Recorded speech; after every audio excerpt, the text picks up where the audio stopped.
తెలంగాణ ప్రత్యేక రాష్ట్రం కోసం సర్వం కోల్పోయి ఉప్పెన లాంటి ఉద్యమం చేసిన తెలంగాణ క్రిస్టియన్ జేఏసీ ప్రతినిధులకు కాంగ్రెస్ ప్రభుత్వం ఉద్యమకారులకు ఇచ్చే సంక్షేమ ఫలాలు ఇవ్వాలని Telangana Christian JAC chairman Jilkara Ravikumar demand చేశారు. తెలంగాణ ఉద్యమంలో కీలకమైన భూమిక పోషించిన జేఏసీ గత ప్రభుత్వం ఎలాంటి న్యాయం చేయలేదన్నారు.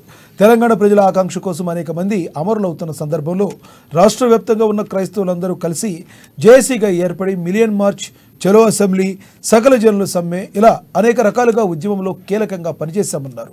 ప్రత్యేక రాష్ట్రం ఏర్పడితే క్రైస్తవులకు ప్రత్యేక చట్టం వస్తుందని, ప్రత్యేక నిధులు వస్తాయని ఆశించినట్లు రవికుమార్ తెలిపారు.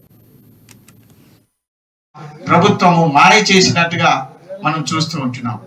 అంటే ఎవరైతే తెలంగాణ ఇచ్చిందో, ఏ గవర్నమెంట్ అయితే తెలంగాణ ఇచ్చిందో ఆ గవర్నమెంట్ను ఈ 2023 డిసెంబర్ 3న 4 కోట్ల ప్రజలు 4.5 కోట్ల ప్రజలు ఎన్నుకోవడం జరిగింది. ఇది ఆశ్చర్యం. వాళ్ళు ఇంకనూ బీఆర్ఎస్ ప్రభుత్వం ఇంకనూ షాక్లో ఉన్నారు. వాళ్ళు ఇంకా తేరుకోలేదు. అరే మేము ఓడిపోయినామా, మా ప్రభుత్వం పోయిందా, మేము ఇన్ని సంక్షేమ పథకాలు చేసినామో మాయతోని, ఈ మాయ మాటలతో చేసిన ఈ సంక్షేమ పథకాలు ఉన్నా కూడా మేము ఓడిపోయినామా అని ఇంకా వాళ్ళు షాక్తోనే ఉన్నారు, షాకులో ఉన్నారు ఈ 2 నెలల నుంచి.